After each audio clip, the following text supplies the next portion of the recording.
नमस्कार दोस्तों, मेरा नाम है मनीष कुमार सिंह और आप देख रहे हैं 4 PM महाराष्ट्र। दोस्तों, एक कहावत है कि राजनीति में कोई परमानेंट दोस्त नहीं होता और ना ही कोई परमानेंट दुश्मन होता है। और इसी बात के आधार बनाकर, इसी बात के आधार पर कई सारे न्यूज पब्लिकेशंस में खबर ये छप रही है कि क्या उद्धव ठाकरे वापस एनडीए के पार्ट बनेंगे, हिस्सा बनेंगे। और महाराष्ट्र की राजनीति को, इस बार के लोकसभा इलेक्शन को जो मैंने कवरेज की है, मैंने देखा है, उसके आधार पर मैं ये बता सकता हूं कि उद्धव ठाकरे इस बार एनडीए का पार्ट नहीं बनने जा रहे हैं। और मैं ये बात इसलिए कह रहा हूं क्योंकि जनता से जब वो इंटरेक्शन कर रहे थे, जब तमाम रैलियां कर रहे थे, तो उन्होंने ये बात बार बार कही कि अब वो बीजेपी या एनडीए का पार्ट नहीं बनेंगे। 100% श्योर बात है, इसमें कोई शक की बात नहीं है। और ये बात तब पुख्ता और हो गई जब चौथे फेज के बाद देश के प्रधानमंत्री नरेंद्र मोदी महाराष्ट्र आए थे। अपनी रैलियों में असली नकली शिवसेना तक कह डाली और नकली संतान तक की बात निकली, जिससे तमाम नेताओं के बीच में नाराजगी फैली और यहाँ के जनता में भी इस बात को लेकर नाराजगी देखी गई और ये स्टेटमेंट जो है बैकफायर किया। अब इन सब के बीच ये जो खबर आ रही है, इस पर तो आप समझ ही गए होंगे कि क्या पॉसिबिलिटी हो सकती है और क्या नहीं हो सकती है। अब मैं आपको देने जा रहा हूँ एक बड़ी खबर ये कि मुंबई में एक बहुत बड़े बिजनेसमैन है जिनसे ठाकरे परिवार का भी अच्छा रिश्ता है और सरकार का भी, कुछ मंत्री हैं उनके भी अच्छे रिश्ते हैं। और एक राष्ट्रीय नेता के इशारे पर, राष्ट्रीय नेता के कहने पर इन बिजनेसमैन के घर पर उद्धव ठाकरे परिवार को, उद्धव ठाकरे को बुलाया गया था मीटिंग के लिए, जहां उन्हें मनाने की कोशिश की गई। अब इस बात से आप अंदाजा लगा सकते हैं कि राष्ट्रीय नेता कौन हो सकता है। और बिजनेसमैन का नाम तो मैं कहीं पढ़ा नहीं, अभी तक नहीं मालूम चल पाया है, लेकिन सोर्सेस की वजह से मालूम चल रही है कि बिजनेसमैन जो है बहुत बड़े बिजनेसमैन है और ठाकरे परिवार से भी इनका अच्छा रिश्ता है। और जो केंद्र के नेता हैं, सेंटर के नेता जिनके इशारे पर ये मीटिंग हुई, उनके भी बहुत करीबी हैं। और इस मीटिंग में उन्हें मनाने की कोशिश की गई और उद्धव ठाकरे बिल्कुल अपने नेचर के अपोजिट बड़ी सहजता से उन्होंने जो है अभी मना कर दिया है कि वो इस बारे में नहीं सोच रहे हैं। अब किस लिए मनाने की कोशिश की, क्योंकि जाहिर सी बात है कि सरकार बन रही है तो पार्टी में शामिल होने के लिए मनाने की बात की गई होगी। लेकिन अभी जो सोर्सेस के हवाले से खबर मिल रही है, जो कहीं मैंने 1-2 रिपोर्ट्स पढ़ी, उनके आधार पर ये बता सकता हूँ कि ये मीटिंग हुई थी एक बिजनेसमैन के यहाँ और राष्ट्रीय नेता भी मौजूद थे और ठाकरे परिवार भी वहाँ मौजूद था जहाँ ये मीटिंग हुई है। अब आप सोचिए कि बार बार जो बैठकें चल रही हैं महाराष्ट्र में और जो मीटिंग्स चल रही हैं, ये मीटिंग से कई सारे जो है एंगल, आधार जो है वो निकल रहे हैं।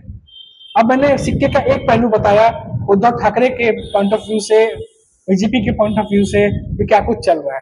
अब सिक्के के दूसरे पहलू पे चलते हैं, यानी कि जो दूसरी क्षेत्रीय पार्टियां हैं, यानी कि एकनाथ शिंदे की शिवसेना और अजित पवार की एनसीपी। पहले अजित पवार की एनसीपी की बात कर लेते हैं। अजित पवार के घर पर एक बैठक हुई थी, बड़ी बैठक, जहां पर तमाम बड़े नेताओं को, विधायकों को बुलाया गया था।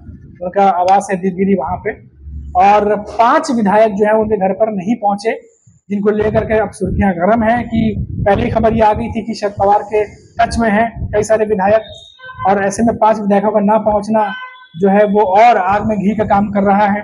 हालांकि इन्होंने अपने निजी कारणों का हवाला देकर के ये कहा कि हम नहीं आ पाए, लेकिन जो माहौल बना हुआ है महाराष्ट्र की राजनीति में, जो सिनेरियो बना हुआ है महाराष्ट्र की राजनीति में, उसमें इस तरीके से एक बड़ी मीटिंग में, वो भी अजित पवार के बुलावे पर मीटिंग हुई थी और वहां ना जाना, वो भी 5 विधायकों का, तो कहानी तो कुछ और ही बयां कर रहा है। वहीं मैं और एक आपको खबर बता देता हूं कि जो शरद पवार की जो एनसीपी है, शरद चंद्र पवार की एनसीपी, उसमें कई सारे कार्यकर्ता ऐसे हैं जो ये चाहते हैं कि अजित पवार की एनसीपी से कुछ अगर विधायक, बड़े नेता वो वापस आना चाहते हैं तो वो बिल्कुल आ सकते हैं, लेकिन वो लोग नहीं आ सकते हैं जिन्होंने चुनावी रैलियों के दौरान शरद पवार के लिए अपशब्द का इस्तेमाल किया, या शरद चंद्र पवार की जो एनसीपी है उसमें जो बड़े नेता हैं बाकी के, उनके लिए अपशब्द का इस्तेमाल किया गया। ऐसे जो नेता हैं या ऐसे जो विधायक हैं, उनके लिए शरद चंद्र पवार की पार्टी के दरवाजे बंद हो चुके हैं। तो इस तरीके की जो है असंतोषता भी जो है कार्यकर्ताओं के बीच में है, क्योंकि अजित पवार की एनसीपी और शरद पवार की एनसीपी पहले एक ही हुआ करती थी। अभी ये बात जानते हैं, 2 धड़ों में बंटने के बाद बहुत सारे नेता, बहुत सारे विधायक जो शरद चंद्र पवार की एनसीपी में थे, वो अजित पवार की एनसीपी में चले गए। उसकी भी एक नाराजगी थी, लेकिन उसके बावजूद अब शब्दों का अगर कोई इस्तेमाल करेगा और फिर उसके बाद, क्योंकि वो बहुत बड़े नेता है शरद पवार, एनसीपी में काफी ज्यादा उनकी इज्जत की जाती है, तो ऐसे में वापसी उनकी जो है वो मुश्किल में पड़ सकती है। और कल जो प्रेस कॉन्फ्रेंस हुई है शरद पवार की, उसमें पहले तो ये बात का खंडन कर दिया गया कि उद्धव ठाकरे वो वापस एनडीए में जा रहे हैं, ऐसी कोई बात नहीं है, और इसको सिरे से खारिज कर दिया गया कि ऐसी बात बिल्कुल नहीं है और ये खबर भी झूठी है, वो बिल्कुल एनडीए में नहीं जा रहे हैं। और इससे पहले खुद उद्धव ठाकरे जो तमाम रैलियों में कह चुके हैं कि उनका वापसी जाने की बात जो है वो करना बेमानी है, अब वो वापस नहीं जाने वाले। हालांकि बीजेपी के बड़े नेताओं की तरफ से ये कहा जाता है कि हमारे लिए दरवाजे और खिड़कियां खुली है उद्धव ठाकरे के लिए, पर क्या उद्धव ठाकरे जाना चाहते हैं, ये सबसे बड़ा सवाल है। खैर, मैं बात कर रहा था एनसीपी के, तो एनसीपी में मैंने क्या अपडेट है वो बता ही दिया। और आने वाले जो अक्टूबर में विधानसभा चुनाव है उसको लेके किस तरीके से विधायकों के बीच में एक हल्का सा डर कह सकते हैं या इनसिक्योरिटी कह सकते हैं, वो भी बना हुआ है, क्योंकि महाराष्ट्र की राजनीति में देश के प्रधानमंत्री नरेंद्र मोदी के चेहरे पर चुनाव लड़ा गया और सबने मोदी जी के चेहरे पर वोट मांगा। उसके बावजूद मोदी लहर पूरे महाराष्ट्र में दिखाई नहीं दी और साथ ही साथ 28 में से बीजेपी सिर्फ 9 सीटें ही जीत पाई। बहुत भारी नुकसान पहुंचा बीजेपी को। उसके साथ साथ अजीत पवार भी कोई खास सीट नहीं निकाल पाए और एकनाथ शिंदे भी, जिनसे उम्मीद थी कि वो कम से कम मैक्सिमम सीटें निकाल पाए, हालांकि 7 सीटें उन्होंने निकाली हैं, पर जितनी उम्मीदें थी उतनी सीटें वो भी नहीं निकाल पाए हैं। कुल मिलाकर बहुत बड़ा नुकसान हुआ है। अब ये जो सिनारियो है, अगर ये विधानसभा चुनाव में दोबारा दोहराया जाता है तो विधायकों के लिए बहुत बड़ा नुकसान हो सकता है। और इसी बात से एकनाथ शिंदे की जो नेतृत्व वाली शिवसेना है और अजित पवार की जो नेतृत्व वाली एनसीपी है, दोनों के बड़े नेता जो है वो थोड़े से घबराए हुए हैं, जैसा कि रिपोर्ट्स बता रहे हैं। और कई सारे राजनीतिक जानकारों से जब हमारी बात होती है तो उनका भी ये कहना है कि ये जो रिजल्ट है इसको दोहराना कोई भी नहीं चाहेगा, क्योंकि चुनाव हर कोई लड़ता है सत्ता में बैठने के लिए, न कि विपक्ष में बैठने के लिए। और सत्ता में बैठने के लिए क्या कुछ हो सकता है, इसका उदाहरण तो आपने 2019 और 2022 में महाराष्ट्र में देख ही लिया है। तो जो कुछ भी सिनारियो इस समय महाराष्ट्र में बना हुआ है, इसकी सारी अपडेट्स मैंने आप तक पहुंचाई है। और इन सब के बीच जो एकनाथ शिंदे दिल्ली में उन्होंने नरेंद्र मोदी के सामने ये बात कही है कि एनडीए अलायंस एक है, फेविकोल का जोड़ है, मजबूत गठबंधन है और नरेंद्र मोदी को पूरा समर्थन करते हैं, पीएम बनेंगे वो। तमाम बातें जो उन्होंने वहां कही है दिल्ली में, लेकिन महाराष्ट्र की पृष्ठभूमि में इसका कुछ और ही जो है वो पिक्चर दिखाई दे रहा है।